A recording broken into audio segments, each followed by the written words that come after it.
Now, none of us have all the answers for this energy transition that we're in, and no one size fits all. So rather than just have one visionary talk to us today, we're going to hear a range of visions from people who all have some of the answers. In a minute, we'll get each of our speakers to provide their vision, where they think we need to go, what we need to do to get there, and how we can ensure that we're going to be successful. But just to start, I thought I'd give a little bit of context in the way of a few dot points. The good news is decarbonisation is accelerating. Over a third of Australian rooftops now sport a solar array. That's 3.7 million roofs. And the rooftop solar we produce is playing a pivotal and growing role in the energy transition. The energy market operator predicts that coal will almost be gone from the electricity grid within 10 years. And EVs are being embraced by more people, and we're finally going to get an emissions fuel standard. It's predicted that these batteries on wheels, along with home batteries, community batteries and heat pumps, are going to provide over 80% of the storage needed by the energy market within decades. And we also know, because we have the evidence, that electrifying households can permanently reduce energy and automobile costs for consumers. But Australia is already experiencing the consequences of changing climate, from worsening heat waves to droughts and bushfires. Many First Nations communities are experiencing the impacts of climate change full on, as well as unreliable and expensive power. The upheaval from changing the grid from burning coal to harvesting the sun and wind has presented enormous challenges, and the window for achieving 1.5 is diminishing. The energy market that was established to deliver power from centralised fossil fuel generators is arguably now not fit for purpose for an energy transition where distributed energy resources are going to deliver 50% of our energy, if not more. And the regulatory rules that govern this market are painfully slow to change and not focused on consumers. Nor do the vested interests of the incumbent energy industry serve the interests of communities and consumers. And although distributed energy resources are growing, the upfront cost of these resources is prohibitive for many people to purchase. Furthermore, the large-scale renewable energy resources that governments and industries have focused on, prioritised, they don't always have the ability or the social licence to proceed at speed. And the climate wars 2.0 are brewing, as are the delaying tactics of anti-renewable forces. Their magical thinking, holding out the prospect of small nuclear reactors, for instance, pulls focus from the renewables that we know are working. And although the nuclear mirage is a fiction, it's gaining traction in the community. Media and policy debate risks getting pulled away from where it needs to be, and that's on consumer and community energy resources. So now is definitely a good time for a dose of vision for our energy future, along with more urgency and more ambition. Each of our speakers, they're going to give a short presentation, and we'll keep questions to the end. We'll have questions from the floor. I've got a few as well. So make sure that you start putting your questions into the Slido app. Now, our first speaker is Saul Griffith, who I'm sure many of you will be familiar with. Now, unfortunately, Saul has had rehabilitation surgery, I believe, on his shoulder, so he's not here in person, but he is on video. Saul has been, I suppose, spelling out a new narrative, a new vision for our energy future for several years.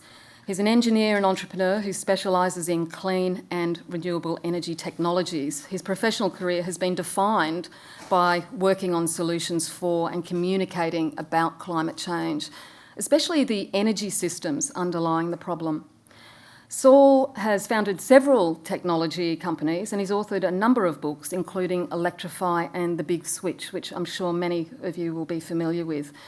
But in the last couple of years, he's turned his attention to policy work and writing, including founding Rewiring America and Rewiring Australia. These are non-partisan organisations, and they're dedicated to electrification and decarbonisation.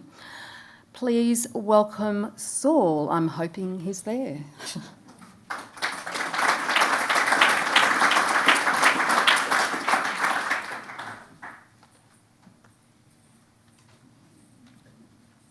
Good morning, everyone. Hopefully you can hear me. Terrific. I was really looking forward to being there today, but unfortunately I'm one-armed, having just had shoulder reconstruction surgery, but hopefully calling in will be fine. I'm going slightly earlier than I thought I was, so a couple of my slides might be out of order, but here we go. I'm going to share the screen now. All right. I'm Saul Griffith. I'm here representing Rewiring Australia, a Electrify Everything advocacy organisation working in the well-trod footprints of Rewiring America on policy and tax reform around electrification as a climate solution and around regulatory reform. So I've done a huge amount of work studying energy systems. These are the books that come out of that study. Electrify was really a love letter to Joe Biden to argue to do something like the Inflation Reduction Act, which has happened, which is great. The big switch is the argument that Australia is positioned almost uniquely in the world to go first in this transition to electrification. And then the quarterly essay, I think, will be that I wrote, The Wires That Bind, really speaks to the economic and social benefits of making sure that the majority of this energy transition is done in your community and we fully utilize our personal, meaning our rooftop and household assets, as well as our community assets in this energy transition. Just briefly, at Rewiring America, we ended up working with this guy. This was the team that worked diligently modelling the electrification of households as part of the Inflation Reduction Act. How do you stimulate the transition to electric machines? So how do you get heat pumps and hot water heaters to be electric? How do you get kitchen stoves to be electric and electric vehicles? And how do you integrate all of that? That ended up being passed in 2022 as the US Inflation Reduction Act. It was, as scored by the US government, $370 billion in spending. As you can see here, nearly all of that was around electrification, about half for big scale renewable or nuclear energy production. That's on the bottom there. In the middle, the demand side, this is electrifying households, financing households, and electrifying vehicles. So I think we're proud of the fact that we got the demand side into the energy conversation and policy in the US because, as we all know, energy supply must meet energy demand, and you really have to work on both things at once for a comprehensive climate reform. Hopefully, Australia is waking up to that as we consider our response to the IRA. I think it's just worth mentioning that the people who worked on writing the IRA had one thing in mind, and that was market transformation. How do you move enough money towards the right climate solutions to permanently transform the marketplace of the energy system? And even though, $370 billion of the IRA sounds like a lot, it's actually really just the stimulus of a much larger amount of spending. For example, you can qualify for a $3,750 tax incentive to purchase an electric vehicle, but you'd still have to spend $35,000 or $40,000 to buy that vehicle. So for every dollar that the government is investing, the private citizen is investing about $12 in that case. And if you go through all of those multiples, the incredible story of the IRA is actually, as it is written, the $370 billion implies nearly $2.5 trillion, over $2 trillion of private capital that is leveraged by the IRA. Because of the IRA, so this has made such a demand for all of the consumer items and the large-scale renewables that there's been close to $1 trillion in supply chain and manufacturing investments because of the IRA. So it's really moving closer to $3.5 trillion. And then that has stimulated further venture investments in climate technology. So it really does look like it's transforming the global picture. Is it enough? Not quite. It's about half as much spending as we need to hit a sub 2 degree or 1.5 degree climate target. But nevertheless, a step in the right direction.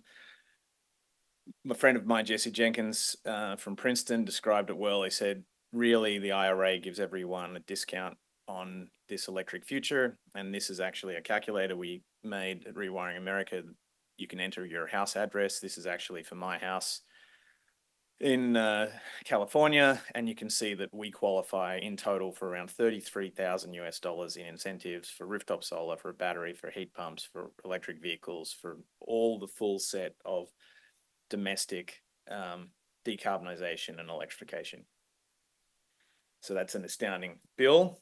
I moved to Australia actually while that was going on and started Rewiring Australia, hoping to replicate the same feature. And this is the incredible economic story and opportunity of Australia. In the US, we made a chart that said electrification is anti-inflationary, and it looked a little bit like this one, but the story wasn't as good. This is the Australian version. So that black line is the total cost of consumer spending on energy in their household from 1990 through to 2020. That black line, so that represents what you're spending on petrol, diesel, natural gas, and electricity. And you can see it's risen and risen, and it's up to about $6,000. Actually now, with the inflation over the last couple of years, it's about $7,000 a year for this average Australian household. That green line is a magical hypothetical. So if I took that household and I electrified both the vehicles, electrified the kitchen, electrified the water heating and the space heating, put enough solar on the roof to cover about 50% of all of that electrification and a battery, then the ongoing costs of energy for that whole house would be pretty much fixed into the future. Because instead of buying volatile fossil fuels, you've now bought all of your kit up front and you're just paying the financing cost into the future. And that's a very consistent, repeatable, steady rate. So almost by definition, electrification is anti-inflationary. And this has macroeconomic effects that I think we're only beginning to appreciate. And as I'll argue here, mean an incredible good news story for Australia. So some people will say, why focus on the domestic picture around the household? And I say because of the urgency. We don't have green steel up and running. We don't have green aluminium or green hydrogen. So industry is still waiting and probably needs another decade before those technologies work. So we need to do what we know how to do now. This is all of Australia's emissions. Below the dotted line is us exporting fossil fuels. We just have to stop that. In order to have the courage to stop that, we need to develop a replacement export. That's going to be green metals produced with renewable electricity, I hope. Above the dotted line is our emissions. As you can see, I've divided into trade emissions. So that's emissions that count on us, like using diesel to get coal out of the ground and on a boat headed to China, or emissions using gas to get our natural gas to become LPG for export. These types of things are our trade emissions. Domestic emissions are our households and our small businesses. And you can see that I've highlighted things that are green. That means we know how to do it now through electrification. Orange, which are things under development, and red, which are emissions that just are fossil fuels that we have to stop burning.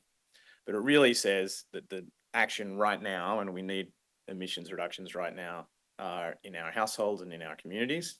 In fact, 42% of domestic emissions emanate from small number of decisions you make around your kitchen table. What fuels your car? What heats your home? Are you buying your green electricity from a provider, or are you using rooftop solar? And where are you getting the fuels from? It's actually about another 27% if you include our small businesses. So really our households and our small businesses are probably 3/4 of the emissions in our domestic economy, and they're the same set of basic decisions that we need to make correctly. Here's part of the economic story that really makes Australia uniquely positioned. On the far left over there is grid electricity. It comes in at about 27.5 cents. You can see I've broken it down by the generation cost, the transmission and the distribution. And Australia has this extraordinary upstart in that second column. So solar on your rooftop, financed from the bank, probably is delivering at around 4 cents a kilowatt hour. What that really means is even if nuclear power was free in the delivering to the grid, it still won't get to your household or your community cheaper than rooftop or community generated solar electricity. Even if you add a battery, and you can see I've added a battery, depends on how well you manage it. Manage it well, it's that third column. Manage it poorly, it's that fourth column. Either way, we've gone through a transition where the cost of solar and battery together really does beat the grid nearly everywhere in Australia. And that fifth column is to suggest that because you take out the transmission costs and a number of these systems and network costs, if we were also to deploy community solar, and I'm going to hopefully have you imagine solar over every car park in your community, having solar on all the commercial business rooftops and on the church and on the surf club, that solar generator within your community should be able to come in at around 12 cents a kilowatt hour if we get the right regulatory reforms on the rules of our grid. So you can see from this picture alone, the cheapest energy system for Australia will be 4-cent rooftop solar, as much as we can, then as much community solar generation as we can, and back that all up with the grid. I'm not arguing a disconnect, just to get the lowest cost system. And we're going to do that to electrify all of these machines, all the cars and everything in the house, and supply it with current electricity. The extraordinary story of this electrification is it's going to cut your energy use by more than half. So we've had 50 years of promoting energy efficiency and insulate this and insulate that. But the real efficiency those things are good, but the real efficiency is going to be this electrification. How does that happen? This basically shows you column one, about 80% of the energy, petrol that goes into your truck is lost as waste heat. We made those cars mildly more efficient over the last 50 years, or I mean, everyone else in the world who had a fuel economy standard made them slightly more efficient. But if you go to an electric car and you're running it off renewables, it'll use about 1/4 of the energy of the fossil car. Same is true with natural gas water heaters. They got mildly more efficient over the last 40 years, but actually heat pump water heaters now use 1/3 or 1/4 of the energy of natural gas. Same is true for heat pumps for heating, or you might know it as a split system, or your AC, reverse cycle. They use about 1/3 or 1/4 of the energy as gas to heat the same house. Even cooking electrically with induction will use about half of the heat or half of the energy of natural gas, because the blue flame isn't being lost up around the sides of your pot. One of the largest efficiency wins of all is not losing 2/3 of the energy in our coal and natural gas generating electricity for the grid, because with renewable solar and wind, you don't generate that waste heat. So that all told, that gives you this extraordinary picture. So the first column there is a total energy use for an Australian household today. You can see it's dominated by our vehicle fuels and the generation losses to produce our electricity. And then you can see the heating and the cooking and the other down the bottom there. If we are fully electrified for that average Australian house, we go from 102 kilowatt hours per day to the second column, 37 kilowatt hours per day. I haven't shrunk the home, I haven't cooled it down or made it less comfortable. It's all the same creature comforts. And that's the extraordinary efficiency of this electrification, and why electrification really is an inevitable solution for this community-driven energy transition. That will, however, mean that electricity use goes up about 280% for every household. So from 14 kilowatt hours a day to 37. And the majority of that extra is actually because it's going to be running our vehicles. This has us on the cusp of windfall for households. So you can see in 2022 on that slide, about $7,000 total cost for fuels for a household. You can see after that I've modeled pink, which is a little bit of energy we're buying from the grid, and gray, which is the finance for the electric vehicles, the electric appliances, and the rooftop solar. And you can see here we are in 2024, where that number, $5,700, is less than the $7,000. We've literally the first country in the world to go through, if you can get 50% of your energy from rooftop solar, we've gone through a transition point where it is now absolutely in the financial interest of a household to, as quickly as possible, electrify everything, provided that they can get the finance. There's another look at that. Again, that is why we're sort of breaking this inflationary aspect of fossil fuels, or what I call fossilflation, and we're replacing it with this, this energy transition, if you like, is the substitution of finance for fuels. So we've been thinking about how would you help the whole country go as fast as possible. These are what are known as adoption curves. So if we need to be zero emission by 2040 to 2050, which is what the climate demands, we need all of our, currently 50% of our kitchens are running on gas. We'll need 100% to be electric. Currently 50% of our water heaters are running on gas. 100% will need to be electric.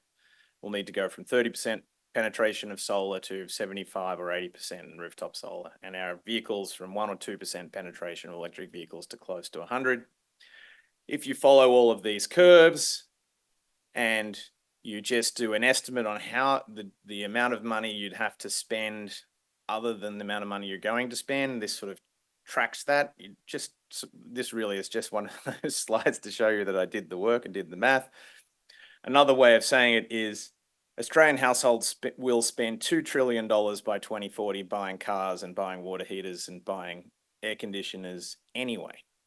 If we spend about $2.1 trillion, what we're going to do is save every household about $3,000 a year, and that adds up to about $1 trillion.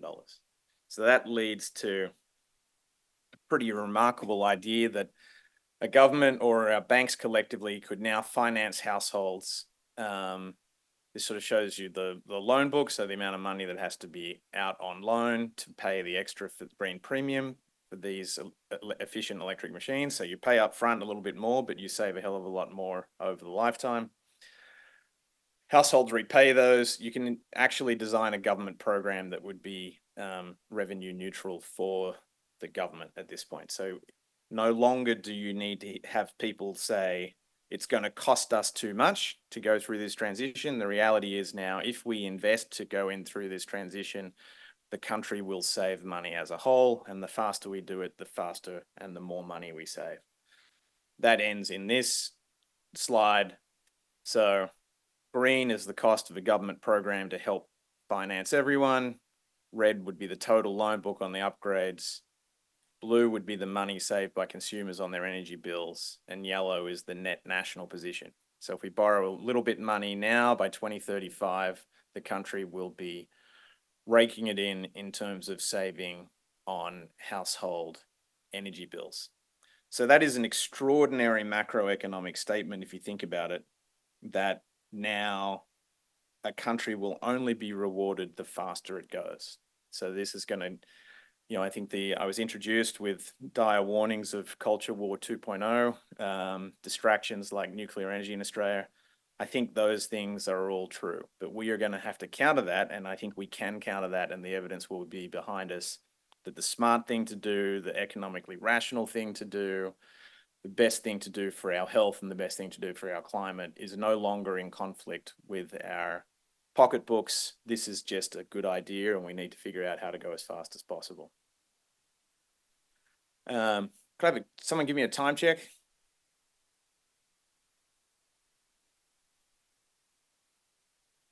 Uh-oh.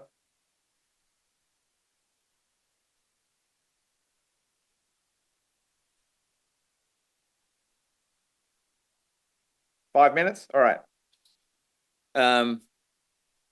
So I've sort of talked very, very big picture, and you're a group of people who think about communities.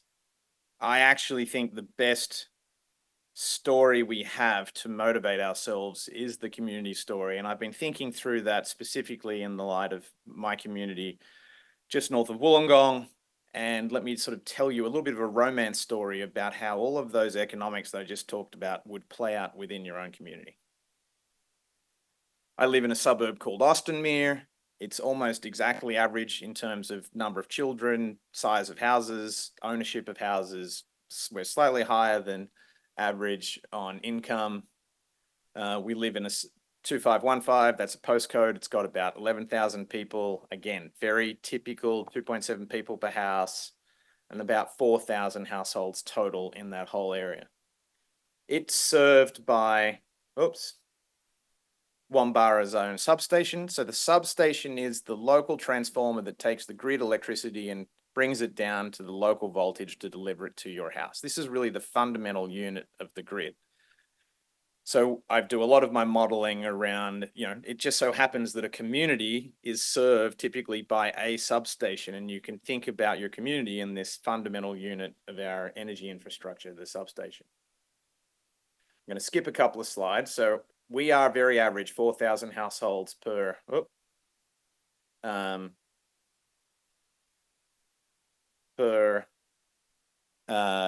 under that substation. We can produce about 75% of all of our energy needs from solar.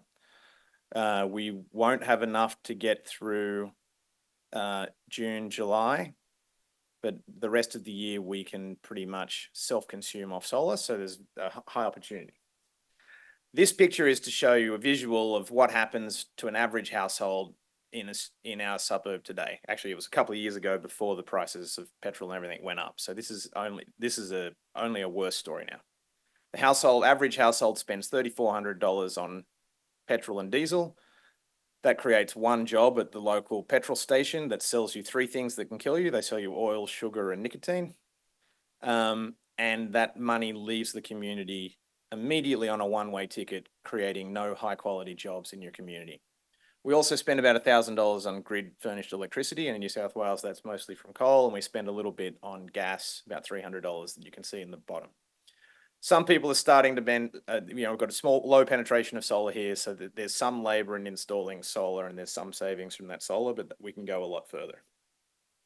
What could we do instead? And this is the same story in your community.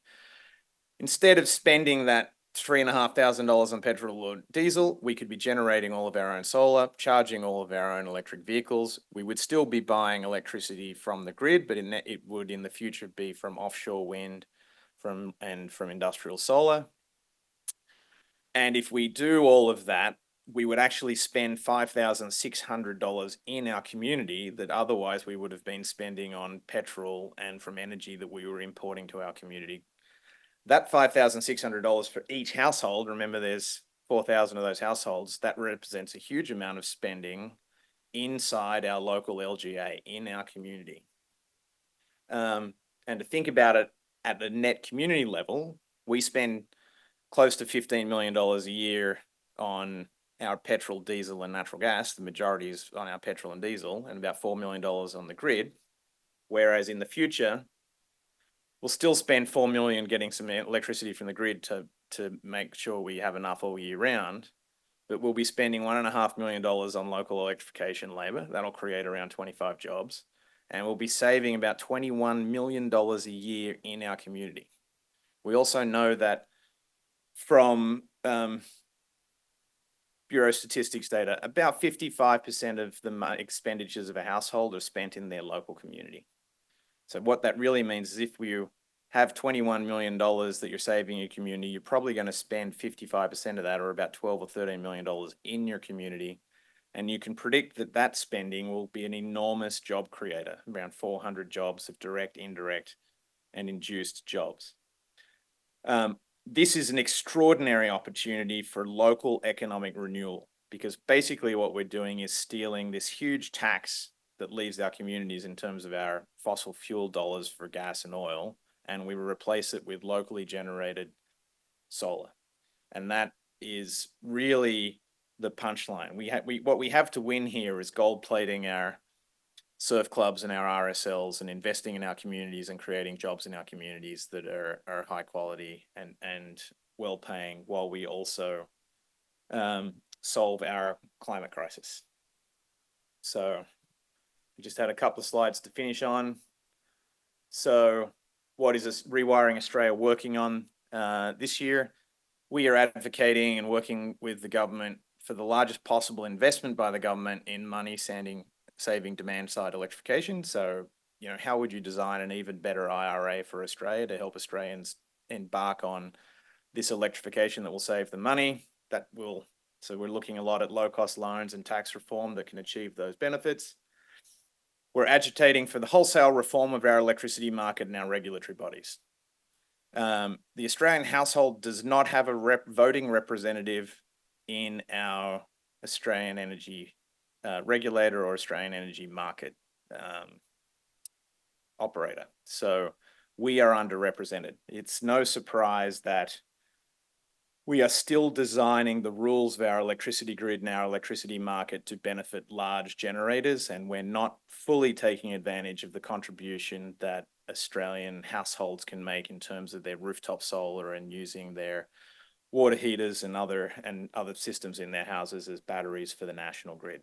So we don't think we can get that reform fast enough under the existing rules, so we are fighting hard for representation of the Australian household at the head of the table of our market and regulatory bodies. We're also accelerating work on our first pilot community in 2515, and we'll be supporting 10 new communities to follow along with us, and we're hoping to help build support and leadership in every community in Australia along with you all, because I think that's how we're going to deliver this energy transition with the fewest headaches, with the most local support and the best ideas, because every community is a little bit different. It won't be exactly the same everywhere, so we need to learn quickly and share those learnings with each other.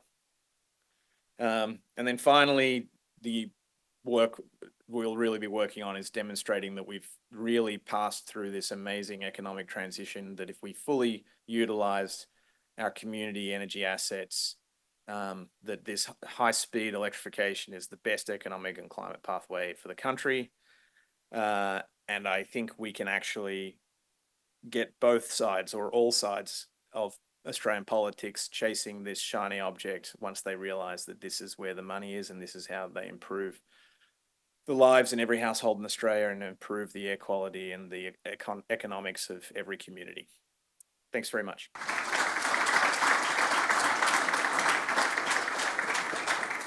We can all obviously count on Saul Griffith for lots of vision. Lots of questions I'm sure will come from the floor and from our hubs out there, but just keep them for a little bit because we're going to move straight on to our next couple of speakers. I'd like to welcome to the microphone Lauren Mellor and Scott McDinny, all the way from the Northern Territory. Lauren is the Clean Energy Communities Project Coordinator for Original Power. This is a community-focused Aboriginal organisation that builds the collective power of First Nations people and backs their leadership. And that's to try and achieve self-determination in community and on country. Lauren is an experienced clean energy and community development practitioner. She's lived and worked in the Territory for close to 2 decades and is dedicated to community-led solutions that harness the transformative power of clean energy. She's joined by Scott McDinny. Scott is a Garawa Yanyuwa man from Borroloola in the Northern Territory's Gulf of Carpentaria. He's the founding director for the Ngardara Cooperative. This is a community-controlled organisation established to drive the design and development of the Ngardara microgrid project, and I really apologise if I've hashed that. I'm sorry, Scott. This is the Territory's first Indigenous-owned utility-scale solar microgrid. Please welcome Lauren and Scott.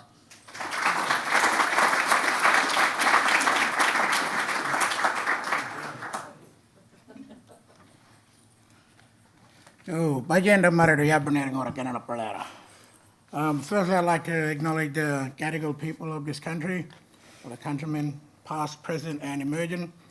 I'm Scott McDinny, managing ana Yanyuwa Oga, Gula Arawa, Kibia Borroloola. I'm here with Lauren Mellor. She'll talk about, she'll invite us, introduce herself.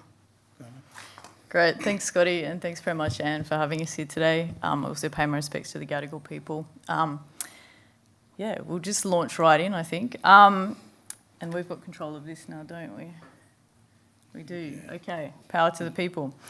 So last time we were down here, I think it was all the way back in 2017 at the last Community Energy Congress, the last time it was held, and which actually might have been in Melbourne.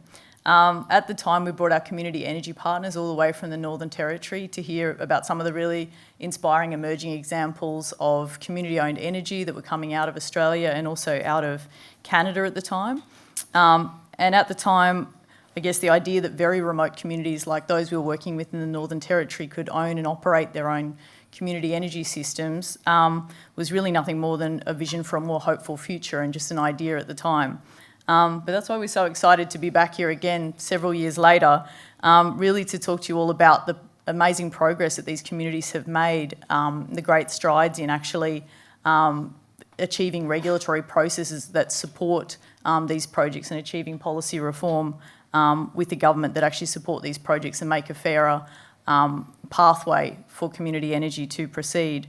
So I won't go into too much detail of that right now because you'll hear over the next couple of days our community energy partners and our colleagues talk about some of that progress. But I just want to start by saying those achievements are really something to celebrate given where we started from, the number of structural barriers and the policy roadblocks that we're up against, even the outright hostility from some of those key decision makers to the idea of community-owned energy.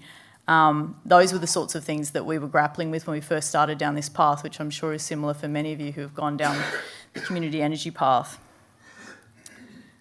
So as you just heard from Saul and earlier this morning, the rest of Australia is experiencing one of the fastest uptakes of renewable energy of anywhere in the world. Over 3 million households are now benefiting.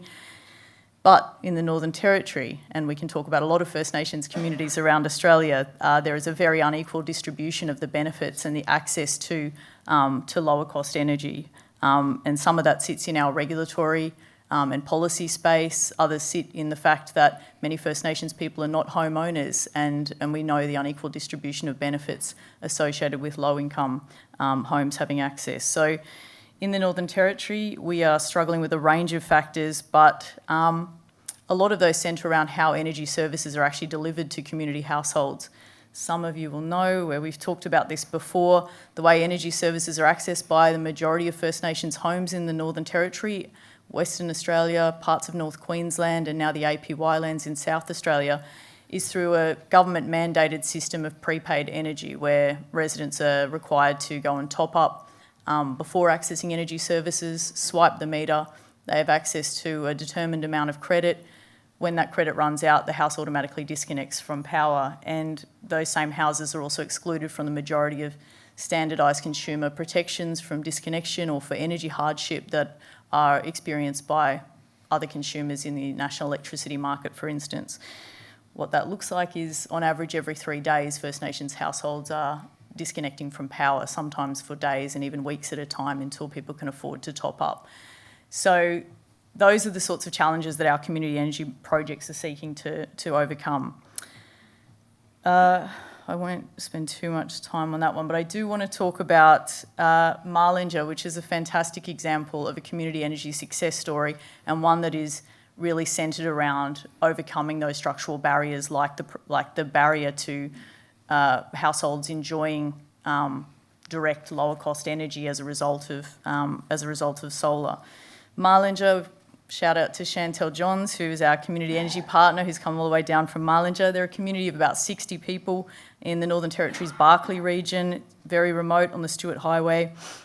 We've been working together for a number of years now on a renewable energy transition plan to overcome the regular disconnections the community was experiencing and to deal with the fact that households were regularly in financial and energy stress due to increasing temperatures, where it can be 42 degrees for weeks at a time and the houses just aren't set up to cope with that level of stress. So in Marlinger, while the NT government has been busy trying to fast-track plans for a gas fracking future for that region, the community themselves have been actively resisting that for close to a decade now, and instead really determinedly working towards a clean energy future and a transition plan for that region that would reduce reliance on the diesel power station powering the community, that would give the community a blueprint for clean energy. That means people can see proof of concept. We can say no to gas and other forms of polluting energy, and we can demonstrate how we can bring those benefits of renewables to really remote places.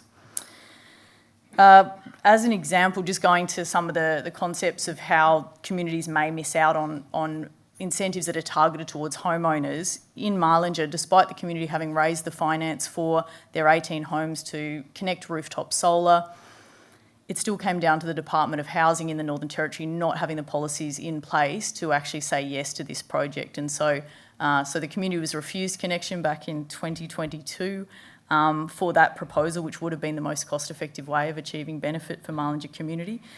Instead, the government saw it as a bureaucratic liability and one they weren't prepared to take on, despite the community having a really robust long-term management plan. So you will hear more about Marlinger and how we actually got a microgrid through those regulatory processes to the point of connection.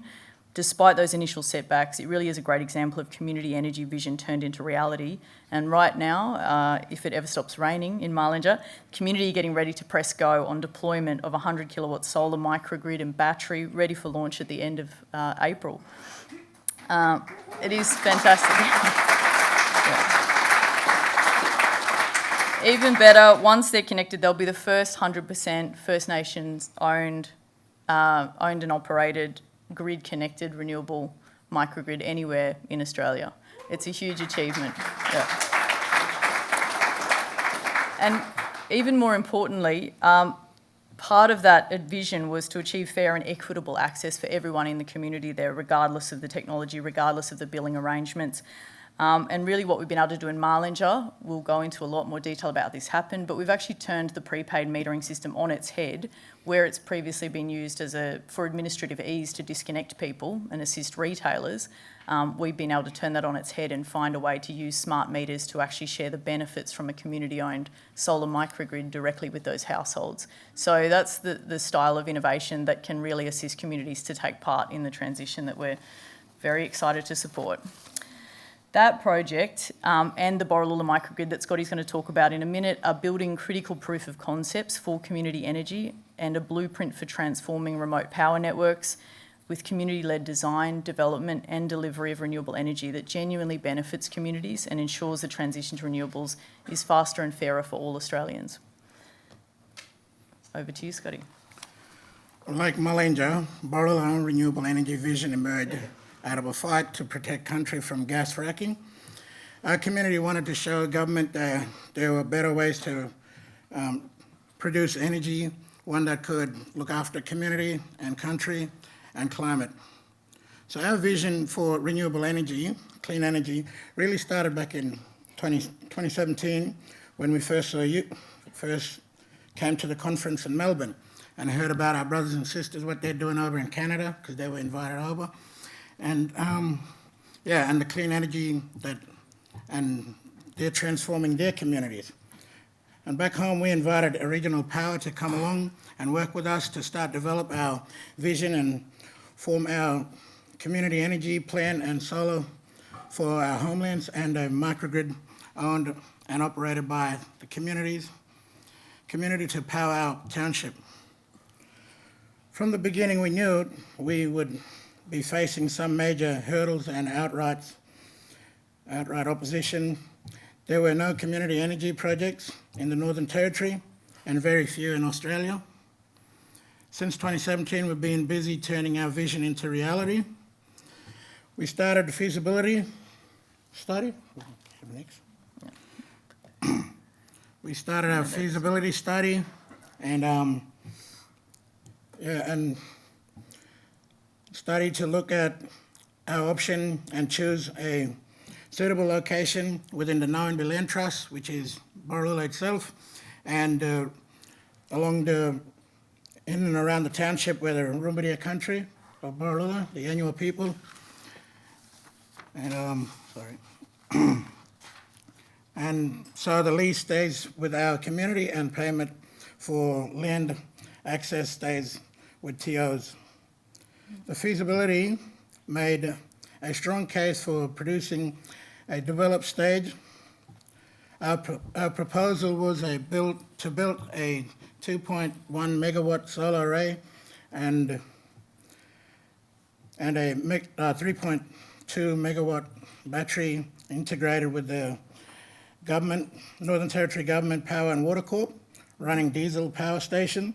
The project would bring significant benefits to our region and save the government over 1 million litres of diesel per year, achieve over 70% of renewable energy fracture, achieving diesel off mode at some time of the day, reduction in energy poverty through a unique community ownership and benefit sharing arrangement, over 25 jobs in construction of the microgrid and ongoing work in operating and maintenance. That's Ngardara Cooperative. This is Ngardara Cooperative here, made up of Yanyo and Garawa people, also Mara and Gurangi as well, because there's 4 tribal groups in Borroloola. So our reference group for the project became formalised as Ngardara Cooperative last year, a not-for-profit community-controlled organisation that will drive the development of the microgrid and maintain a major ownership position, distributing revenue from the project direct to household meters in the same way that Mullingar is trailing now.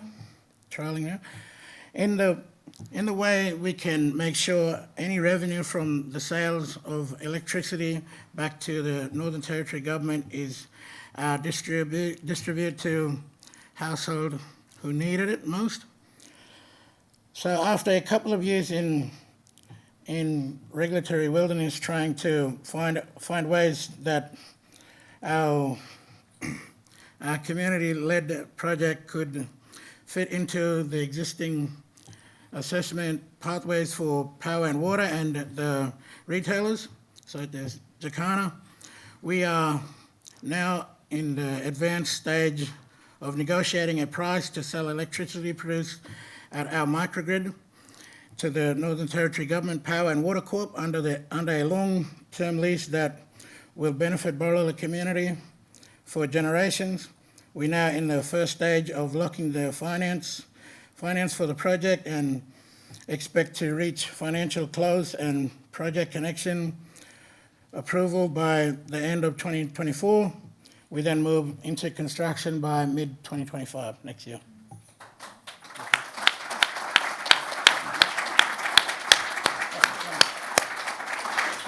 Yeah, like I said, these projects are really something to celebrate. They are smashing down barriers that have held back community energy and benefit for a really long time. So we're really proud to be working on those directly with communities who will benefit the most. So these are great examples of how the movement for more democratic control and an ownership stake in our energy transition can ensure the benefits are more equitably distributed, especially to those historically underserved by our energy systems.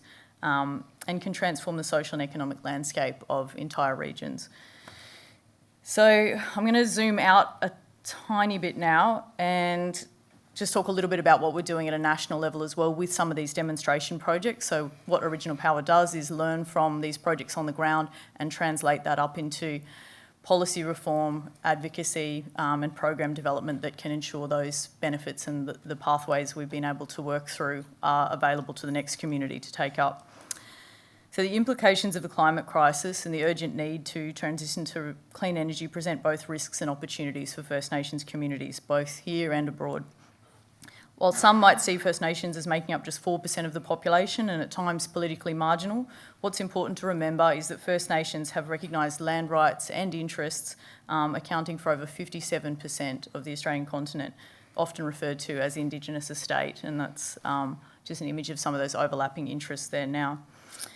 This is expected to grow to approximately 72% by 2030, and the Net Zero Australia report predicts that to achieve net zero by 2060, about 43% of new renewable energy infrastructure is going to have to be co-located on the Indigenous estate, mostly across Northern Australia, including an estimated 20,000 kilometres of transmission lines that need to be built to facilitate this vision. So, despite the large scale of that Indigenous estate and its obvious significance to Australia's decarbonisation, there are still very few mechanisms or institutional arrangements that support the equitable participation of First Nations people in that transition to clean energy, and that's where we're working. So while the Albanese government has made some welcome, ambitious commitments to overturn decades of government inaction on climate and renewables, it's clear that First Nations consent and collaboration as both custodians and former landowners is more critical than ever to realising Australia's renewable energy vision. Acknowledging the changing landscape and the new opportunities emerging for First Nations energy, 2 years ago Original Power launched the First Nations Clean Energy Network. Many of you will have heard that the Albanese government has since announced a co-design process towards a First Nations clean energy strategy. And basically that process is to ensure that First Nations people are sitting at the table and they're part of developing energy policy in partnership with both government and industry going forward. We just can't afford not to. So since that launch, we've grown to 500 members and thousands of supporters. There's a First Nations clean energy strategy about to deliver a historic package of resourcing that seeks to address a range of policy barriers that are holding First Nations people back in the transition. I won't go into all of them. This is a little snapshot of some of the things we're working on as part of that national strategy. But the big focus is on household energy access and efficiency, breaking down those barriers that exist. This is set to be announced in the next couple of months, that package of resourcing to address a lot of these. And these priorities have been developed through a round of consultations and jurisdictional roundtables that some of you might have taken part in over the last year and a half. Anyway, as you can see, the opportunities are huge, especially things like addressing the skills gap in the renewable energy sector. If we're talking about a lot of these projects for wind and solar being located in areas with strong Indigenous populations, the target and focus of the federal government and state governments needs to be resourcing the capacity of those communities to take up those positions and address those skills gaps. So I think we are getting close to time, and we will be talking over the next couple of days, but just a quick snapshot. One of the motivating factors for industry in collaborating with us as part of the Clean Energy Network has been that they understand greater collaboration can actually de-risk their projects. We know that while timeframes for getting projects approved has decreased slightly in Australia, they're still far beyond where we need to be to achieve the federal government and our own ambitions around decarbonisation. Companies know considerable delays come when our communities are organised and resist these projects, when they're not fit for purpose and they're not co-designed with our communities. So we want to flip that on our head and make sure that First Nations communities can actually be proactive and proponents in their own energy solutions, and we're starting that at a really small scale. I wasn't actually going to show that graph because I thought you'd seen too many graphs already, but that's just referencing the delays in projects and how we address those with consent and collaboration of First Nations communities. We're not suggesting consent can or should ever be fast-tracked, but we know it pays to get it right from the beginning. To support First Nations communities, we've also built a bunch of resources around this, which we encourage people to check out. There's a negotiation guide for traditional owners and First Nations communities on our website that aims to build a more level playing field in the negotiation over what these projects look like and the types of benefit sharing that underpin them. We've also been working with the Indigenous Clean Energy team over in Canada, where there are now 400 First Nations fully or partly owned projects, and a huge swathe of the energy generation is coming from First Nations owned projects over there. So that type of collaboration and bringing those inspiring examples is part of the work that we're doing to encourage the Albanese government to lift their sights higher when they're talking about First Nations participation in the transition. So, to summarise, to achieve a fair and fast transition, we need to back and resource the leadership of First Nations communities and custodians who are often the last line of defence against damaging fossil fuel projects, but also the first and oldest line of preservation of sacred places and lands and the waters that we all depend on. So we look forward to working with you all as we continue to break down the barriers. Thanks. Thank you.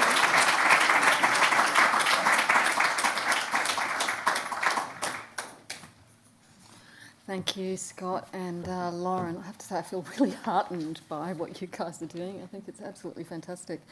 And it'd be interesting just to drill down a little bit more on how you busted through these energy bureaucracies. I think would be good to explore.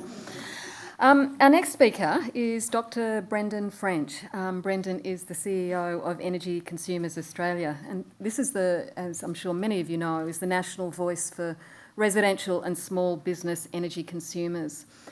Brendan has extensive executive experience across the corporate, academic, public and community spheres. And prior to joining ECA just last year, he was the Commonwealth Bank's Executive General Manager for Customer and Community Advocacy, and before that, the Deputy Ombudsman at the Energy and Water Ombudsman in New South Wales. He's been a board director for a number of consumer and charitable organisations, and he holds a doctorate in the history of ideas, which I think is well placed to give a talk about vision for the energy sector.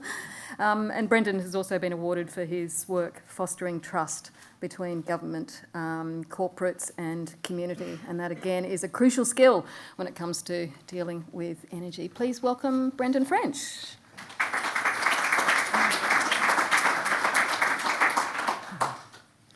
Thank you very much. That's kind. Two things. First of all, that's a very hard act to follow. It has to be said. And also, I need to get someone to have another look at my LinkedIn profile. Can't stand hearing things like that. It's very kind of you to introduce me and to invite me to come and speak to you today. I will try. I've got a bunch of slides, as we all do.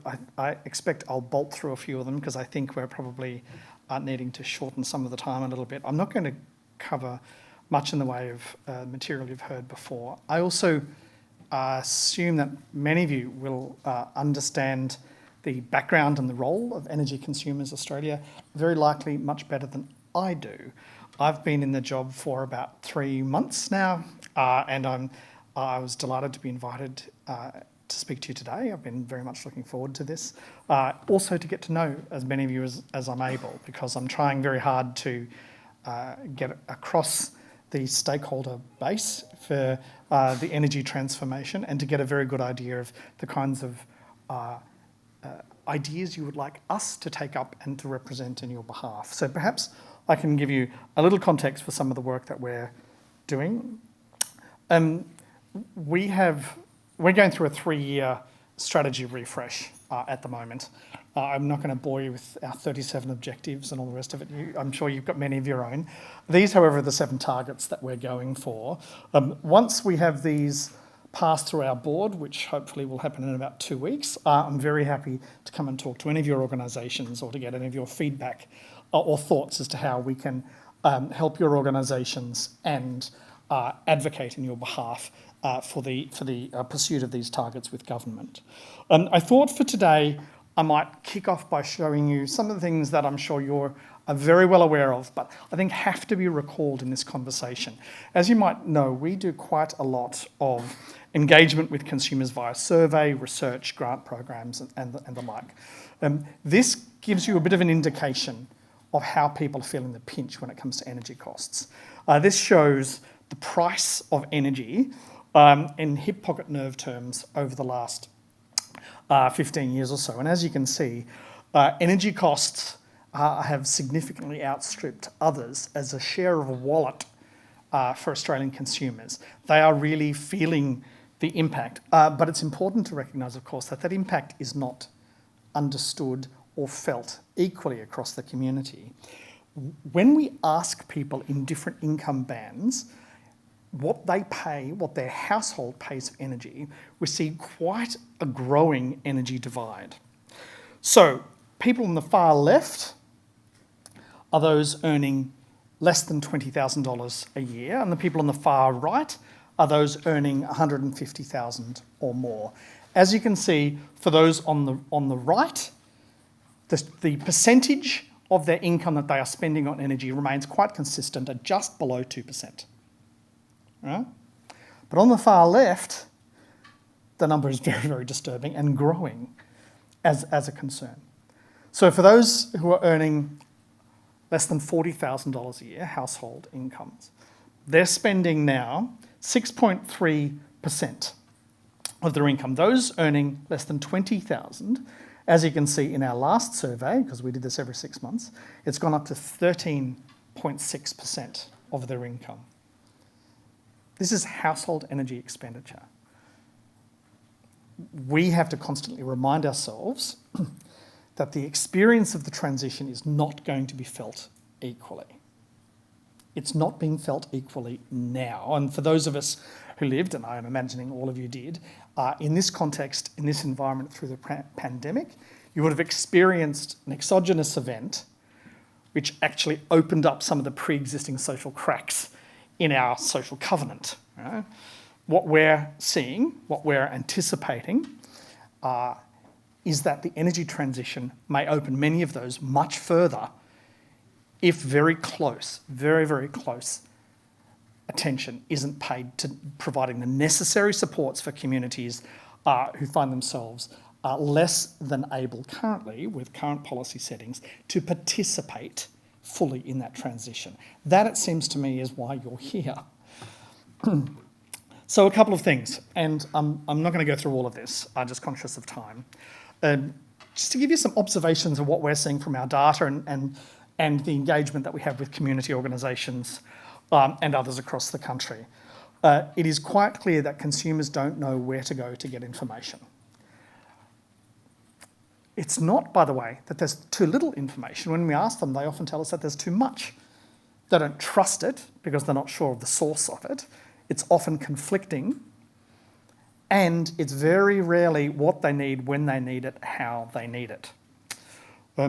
Increasingly, Australians are finding energy may become unaffordable. 54% of households, based on a 2,500 household survey that we did in December, 54% of people say that they feel energy may be unaffordable for them in 3 years. That's an interesting world that we find ourselves in.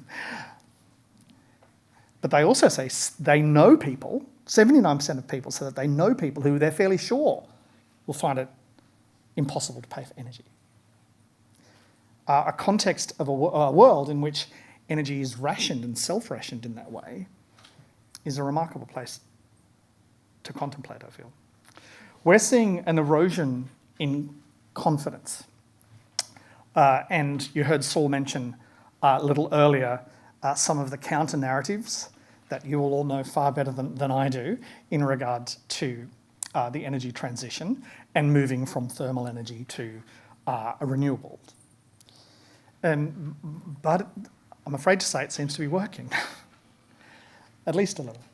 The first time that we asked people about whether in fact we should transition to green energy, as clean and clear and simple a question as that, was probably about 2 years ago. 7% of people in that survey said to us, nah, don't bother, shouldn't do it, not necessary, unhelpful, too expensive. Not delay it, and 10% more people say to delay it, but no, 7% said don't do it. Every 6 months, that's gone up by 1%, now it's 10%. Yeah? And you might say 7% to 10% isn't a huge number, but I think I'm stepping outside of my bailiwick here, but let me say, I think them's election-changing numbers, right? That's a not insignificant percentage of the population. And if you don't mind me saying, I come from the bush, and I had Christmas with my family, and a number of my family are now part of that 3% differential. And I won't, the last thing you want to hear is my Christmas lunch, believe me. But that being said, that was a source of very great sadness for me. Now, there is demonstrable inequity, and we heard a number of this from some people who are far more skilled in this domain than I am, and I will defer to them. But I might talk about that a little further in a moment. But I would, if Lauren will forgive me, I'll call out some work that we were tangentially involved in funding, but some remarkable efforts. I was quite struck when you look at the data about prepayment meters. Does everybody know prepayment meters? Yeah. I called, when I was the Ombudsman 200 years ago, I called for prepayment meters. Right? I remember advocating very strongly with government that is a good thing to do, right? Because everybody told me it was a good thing to do. I don't know whether I was wrong or right, but I suspect that I was wrong. But the problem is, though there's some benefit in that supply type, it hasn't been accompanied in the rollout by the protections that you would expect. So we heard of disconnections for non-payment. I was quite struck that I think it was the 2019 data, which is the last data that I looked for in a peer-reviewed article. 91% of homes in First Nations communities that were referenced, 91% had experienced a disconnection in the preceding 12-month period. 74% of those homes, I'm looking over here in case I got the numbers wrong, but I think I'm right. I think I'm right because it sort of etched itself in my memory. 74% of those homes have been disconnected more than 10 times in that year, and for an average of 10.6 hours each time. That is just a wholly unacceptable outcome, and actually shocking. So I think, we heard, for example, about the First Nations Clean Energy Strategy, and yes, we have participated in that discussion. I was quite struck by a sentence in the draft strategy that says, let me get this right, access to clean, reliable energy is a human right. And believe me, I didn't know whether to call that out in my response because I wanted it to go through. I didn't want any bureaucrat to edit it out in the process. But that's going to be, believe me, part of our campaigning over the next period, that it is absolutely a human right. But it's very hard to reconcile that with the lived experience of First Nations people. There is a long way to go, I think, in the consumer protection domain. Now, we heard a lot earlier about investment in demand-side initiatives. I would love someone to come up with better language than demand-side and supply-side. A, Australians don't know what the hell it means, if I'm honest. But B, it creates this strange bifurcation separated by a meter. And I'm not entirely sure that whole-of-system considerations get fully contemplated when our language doesn't presuppose it. But I guess that's a semantic point. A couple of other quick things before I move on.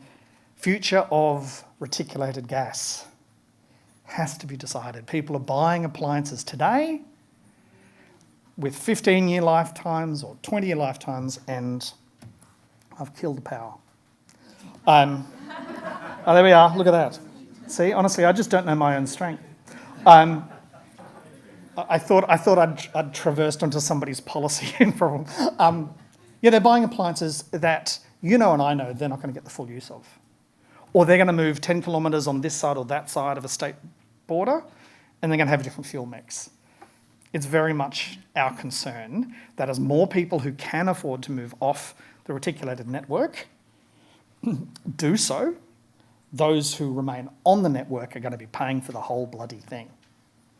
We've done the modelling, and the numbers are very concerning. And so we're saying at a whole of government perspective, and I made this point to the energy sort of 2 minutes, okay, to the ECMC meeting, the Energy and Climate Change Ministers Conference, that this is something that needs addressing. And the other that you've heard before is many Australian households have got the energy efficiency of a tent, and when that phraseology came past my desk, I said, I can't really say that, can they? I said, no, it's actually correct. You know, between 1.7 and 1.8 stars for most houses built before 2003 in a 10-star scale. Anyway, I'm going to zip through a few things. You know, the misinformation is rife. I've talked about that. I thought I'd show you the kinds of decisions that people have to make and the entities that they have to deal with. This is like a splash of all the stakeholders and groups. I can send the slides to you, don't take the photos. This is the kind of entity. I'll show you something. This is the decision tree for buying a battery to staple to the side of your house. I went through this for myself, and I've got $55 in my pocket, and I will bet my $55 against all of yours that for most of us, this decision tree is more complex than the one that we needed to buy the house in the first place. Honestly, I checked that for myself, and I thought the people on my team were just trying to sort of impress me with all the the PowerPoint skills. But actually, no, it is really hard to do. It is really, really hard to do. A couple of other things. One that we're calling out, and please help us with this, is Australians need much more clarity, not only because it helps them make the right and the better decisions, but when they have clarity, they make better decisions. Now, this is not going to be immediately obvious what I'm saying here, but when we survey customers and we say to them, how do you feel about the transition? Those who feel that it's been communicated clearly to them feel quite positive about the future. And they say, 37% of them, for instance, say they think their bill's going to go down, per what we heard Saul say earlier. 40% say up, but it's kind of close-ish. For the people who don't feel as if it's been communicated to them at all clearly, 5% think their bill is going to go down. 73% say that it's going to go up. Funnily enough, human nature, I think, I'm no behaviourist, but my sense is that when people have no meta-narrative, when they can't buy into a life, be in it, or a slip, slop, slap, I don't know what it is, when there's not a message that people can get behind with a charismatic authority leading it, they're going to imagine the worst. And the worst is what creates the locus for misinformation to thrive. So these are the points that we're making to government. I'm going to say a couple of super things quickly. One is a roadmap. We surveyed about 3,500 small businesses and consumers across the country in December, and I was quite struck that 59% of homes, of mums and dads, if you like, and 69% of small businesses have no recollection of having heard, read, or seen anything in the last 12 months that would help them reduce their electricity bill or their energy bill. Think that through. 59% of households and 69% of businesses. So either the messages aren't being delivered, I think in some places that's true, or more likely they're being delivered and they're just not sticking. It's not working. The other thing I was going to say is we need a one-stop shop. And I'm happy to give you some ideas maybe in the Q&A if we have time later of the kinds of things that we believe very strongly are needed. We have been calling for governments to adopt a unifying, trusted source of information that consumers can go to. The reason that we're calling for this, by the way, is in every other jurisdiction around the world where they've faced exactly the same issues that we've faced, they've gone through all the other options and they've all landed on something like this.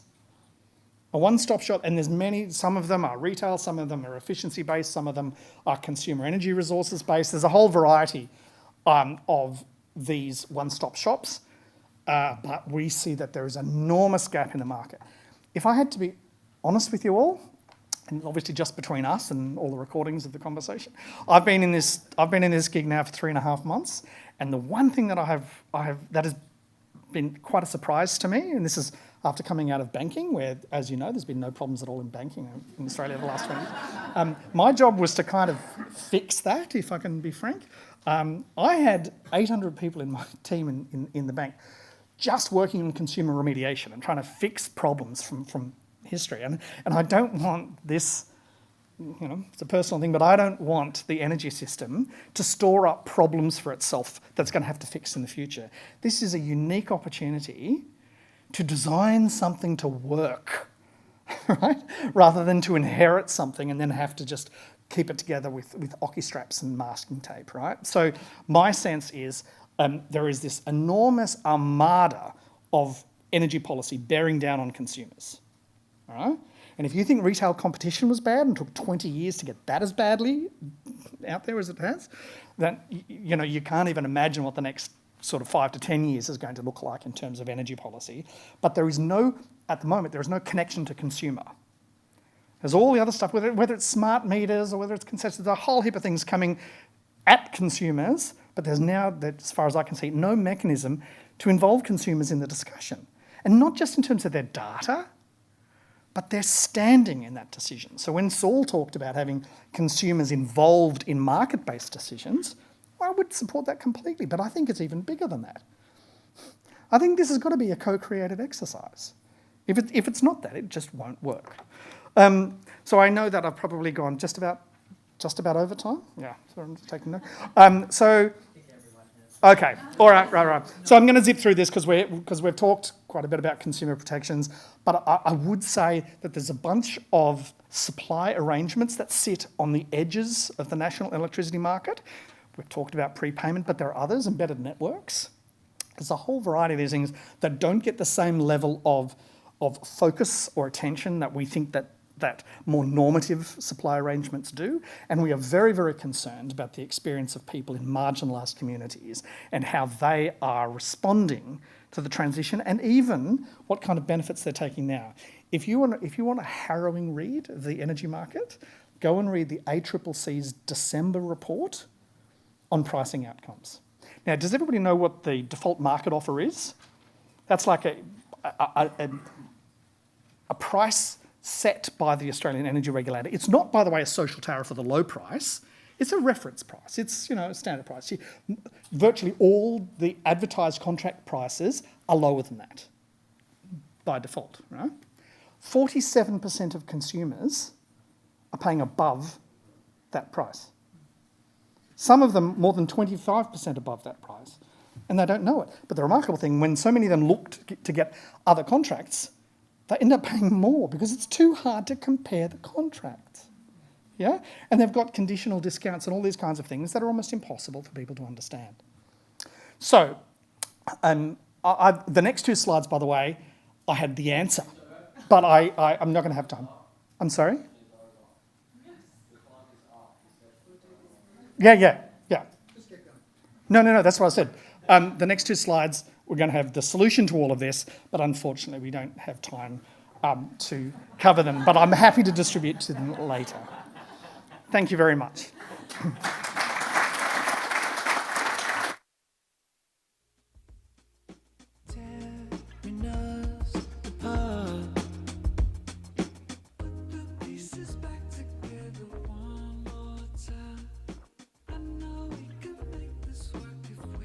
The fact that we haven't lost anyone, I don't think, means that you're all interested, so stick with us, because I think all of our speakers have something different to offer. Our final speaker is Dr. Sophie Scamps MP. She's the independent member for the federal electorate of Mackellar. Sophie, as you probably know, she made history at the 2022 election by becoming the first independent to win the Northern Beaches seat in Sydney, and she ran on a platform of climate action, integrity reform and strong economic management. And she used her first speech in Parliament to call for urgent action on climate change, investment in renewable energy, and for the government to recognise climate change as a health emergency. Just very briefly, prior to entering politics, she was a practising GP. She has a degree also in public health, so community-minded there, and also a master's from Oxford University. Sophie is very experienced in running for things. In a former life, she was an elite runner and apparently ranked #1 in Australia for the 800 metres. Could you please welcome Sophie Scamps? Scamps, I'm sorry, isn't it? Scamps. Hi everyone. Look, it's lovely to be here, and I won't speak for long. I don't have slides, but my kind of brief was about the political machinations that are going on. We've heard absolutely fabulous. We've got fabulous vision from Saul and what communities are doing and what we can do, and I love the idea of a one-stop shop, and we've been thinking along the same lines, so I would love to talk to you, Brendan. But I might just give you a brief insight into what's happening in Canberra. I am new to this job. I was a GP until recently, so it is coming at it from quite fresh eyes. And I would say that we are in a transition at the moment, and there is still a lot of tension. We hear a lot of the narrative about how we can become a renewable energy superpower. We see from Saul the pathway to get there, and it all seems so fabulous. But there is this tension that's holding us back at the moment, and I thought I would just talk a little bit about that and what we need to do, because I very much came from community, from grassroots community action. When I first got involved in all of this, it was by just talking to my friends, realising that I needed to do something, talking to friends, realising that they felt the same way. And we formed a community group called Our Blue Dot to try and decarbonise our own community and reduce waste. And it came from there, and we were, of course, mentored and had a lot of motivation from many other people, including 1 million women. So thank you, Natalie. So where are we? So we have the safeguard mechanism, and as we know, that is one of the absolute major levers or the only lever that the government is using to act on climate. They're very keen to just keep it as one policy, the safeguard mechanism. And what I was fighting for in the lower house was for any new oil or gas project to be net zero from day one, if it was expanded, if it was new, or if it was extended. That didn't get through in the House, but they did have to negotiate at the Senate. And it did get through that any new or expanded gas project would have to be net zero from day one. And we thought, what a fantastic win that is. That is brilliant. That'll sort of help push us towards this renewable future. But at the same time as we were sort of negotiating on that, there was also in the background, and this is the type of thing I learned, there was also what was happening in the background was a loophole to get around that at the same time. And so not long after, a few months later, we heard about this sea dumping bill. It was, well, what's that? It was sort of couched as a let's protect our marine environment. But actually what it was the right for Australia to be able to import and export our CO2 emissions and to be able to use carbon capture and storage to inject and store it under our seabed. So it was like, well, that doesn't sound great for our marine environment. But what that will allow to happen is for some very large gas projects to proceed based on the fact that they'll be able to offset their emissions with carbon capture and storage, which we know is not a proven technology. So there are many positive, I want to say there's many positive steps, but then there's also this tension of things pulling us back, vested interests as well, which we're keeping an eye on and we need to keep fighting on. Another example is our environment laws. We have what's called the Environment Protection Biodiversity Act, Conservation Act. It is our big piece of protecting our environment.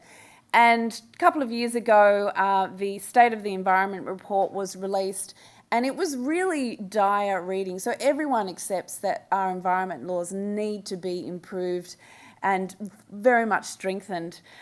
And that work is ongoing. We were hoping that the work would be done by the end of last year. It hasn't yet. It's still being worked on. But one issue that I was really pushing on, and I introduced a private members bill on, was this idea, this concept of the water trigger. So if there was a project that would really impact our water resources, rivers, aquifers, that type of thing, then it would actually have to come under our national environment laws to be assessed.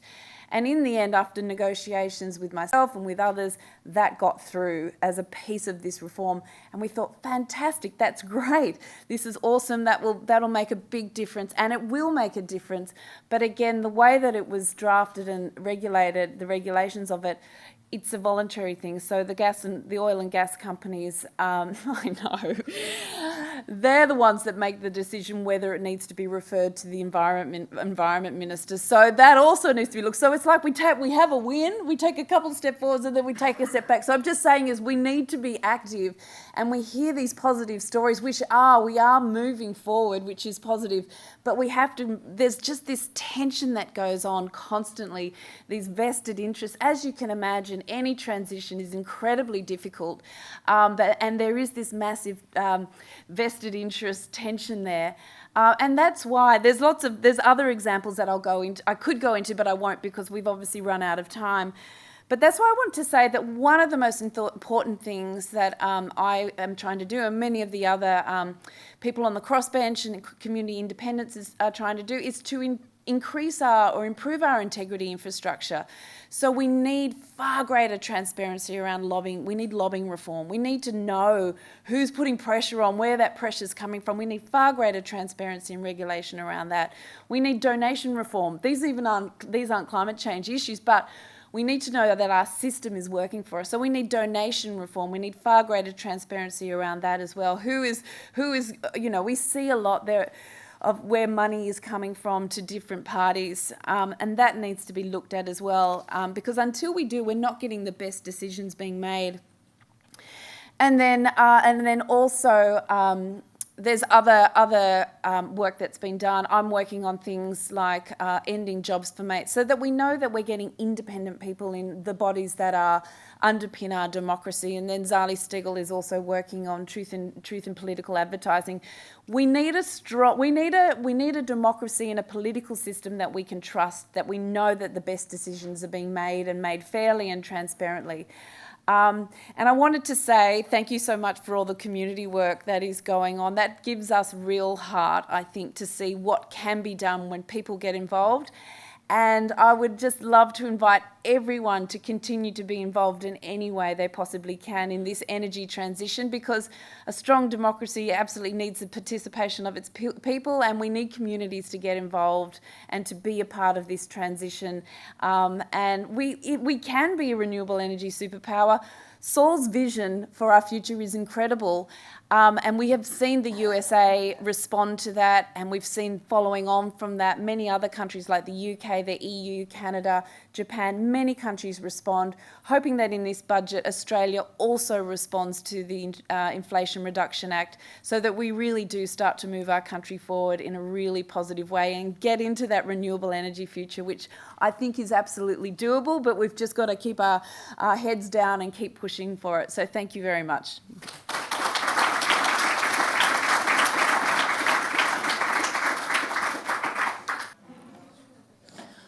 One of the things that has really struck me by what a lot of you have identified is this whole issue of, You know, we've got communities who are building amazing things out there. We've got consumers putting the solar panels on. We're being encouraged to get the batteries. So all our, what we call the, distributed energy resources are growing. But then we come up against these vested interests, the power of the market. And it's really, it can be incredibly disheartening. I'm really keen to hear from our speakers about how are we going to move that intransigence and fast. I mean, you touched on it, a lot of you touched on it, and maybe I can start with Lauren and Scott because, and Saul after. I'll start with Lauren and Scott because, I mean, it sounded like you busted through the bureaucracy at Marlinga.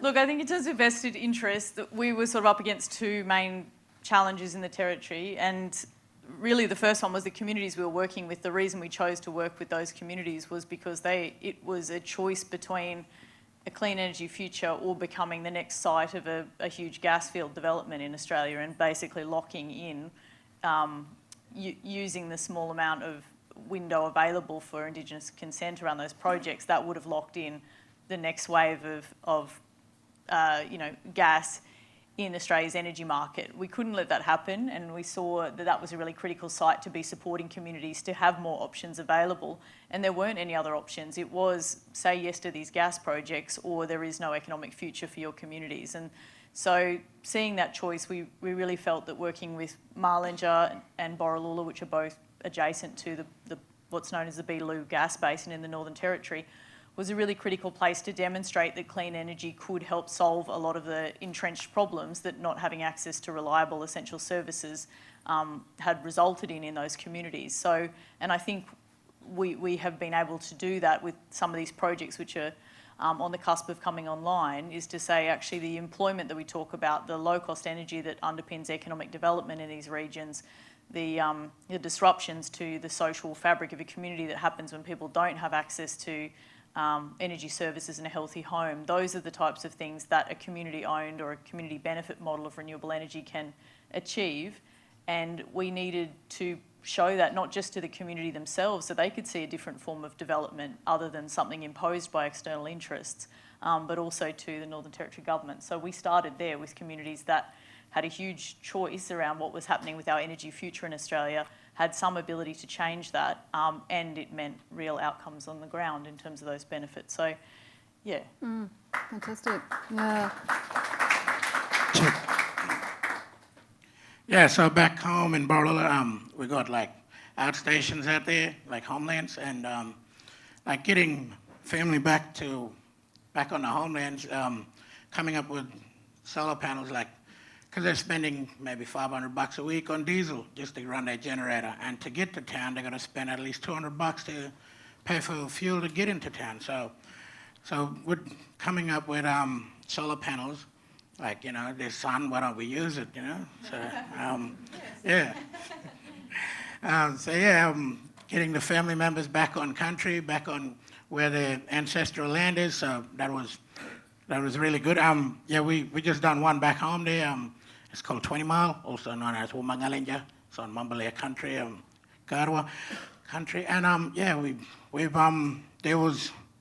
they had like 20 jerry cans of diesel. So, and that, we went and put the new solar panels in, and they don't have to use that, get all that fuel anymore, because, we've stopped that. And, but there's more, and now, that was just a small scale, and now we're moving on to the big one, which is the microgrid, and that is coming up soon. So we are looking forward on working with that and create jobs for the community. We like a challenge. Thanks, Scott. Thanks, Lauren. Saul, you had your hand up on that question just about, how we get a better deal, how we move the bureaucracies, the vested interests within this industry. How do we do that fast? I believe in calling them out and going straight for the jugular and proving a better case. And let me point a couple of things out. So in the early 2000s, scientists realized that you might be able to create a negative emission energy source, bioenergy with carbon capture. So you burn some trees, you get the energy, and then you capture the carbon, you put it back in the ground. This was taken to ridiculous extremes by the IPCC, who modelled in enormous amounts of negative emissions for all of our climate targets. And they kept doing that because governments weren't really wanting to cut emissions the renewable way. They wanted to cut it with fossil fuels and negative emissions. This culminated in the ridiculous, finally at COP28 in Dubai last year, we got all the world's countries agree that climate change is a problem and we should tone down fossil fuels, but they wouldn't commit to a date because they've really gone in behind this idea of net zero, including our government, who is one of the governments lobbying for this huge amount of negative emissions. But I think it's really important to know this. The models for under 2 degrees of warming now model in, at the end of this century, 20 gigatons of buried carbon per year. Let me put that in perspective. We pull out of the ground, in terms of fossil fuels, 10 gigatons a year. So this necessitates the idea that we're going to build an industry twice as big as all fossil fuel industries combined to bury carbon dioxide in the ground. The scientists of the IPCC on page 4096 of the AR6 report say, we do not comment on the feasibility of this. What they're really saying is this is absolutely insane. Now, you say, well, why do we let this happen? Turns out that the fossil fuels you can burn now, relying on those 20 gigaton a year negative emissions later, is worth $30 trillion at wholesale and $300 trillion at retail. So we've given a concession to the fossil fuel industry internationally of $30 to $300 trillion, which are profits they can use to lobby against progress. So honestly, we have to fight back against the net zero because we've modelled in too much, it's never going to happen, and it allows us to pay the perpetrator to continue to perpetrate. So there's one thing we just need to call out, say repeatedly, until we get those unrealistic models taken out of the IPCC model. That's a crazy, nerdy international plan, but we've got to be honest with ourselves, and that's honesty. Then on another front, we've got to prosecute the biggest argument about the economics. And here's the problem with all of the people who say the market and the cost of fossil fuel is, et cetera, they have these statements. They're all talking macroeconomically, or really at the price of oil at the wellhead, or gas at the wellhead, or electricity just as it's coming out of the power plant. But energy actually has to get to you at retail. And the cost of petrol at retail is 10 times the price of oil at wholesale. And unfortunately, all the people who think about energy economics and are fighting against us when they say, oh, the country can't afford to do this and that, they only think about those wholesale or supply side prices. They don't think about retail. And it's when you think about retail that everything changes and the vision of everyone in this, in all of your organizations comes true. If you can use your mate Solar up there in the Northern Territory to power an electric 4x4, he'll be paying 1 to 2 cents per kilometre. To use diesel to drive the same diesel truck, it would be 25 cents a kilometre. And that's because now you're comparing retail prices to retail prices. So it's not really true when people stand up and say solar is cheaper than natural gas. Industrial solar generates at a couple of cents a kilowatt hour, but so can natural gas. But the difference is rooftop solar is 2 or 3 cents a kilowatt hour on your roof, and it's delivered to you right there. Yet that 2 cent natural gas takes 20 cents to get to you because it has to go through a transmission system, through a distribution system, and through all of these other systems. So we actually have to really fight the narrative of the economists because they're not even thinking about the problem right.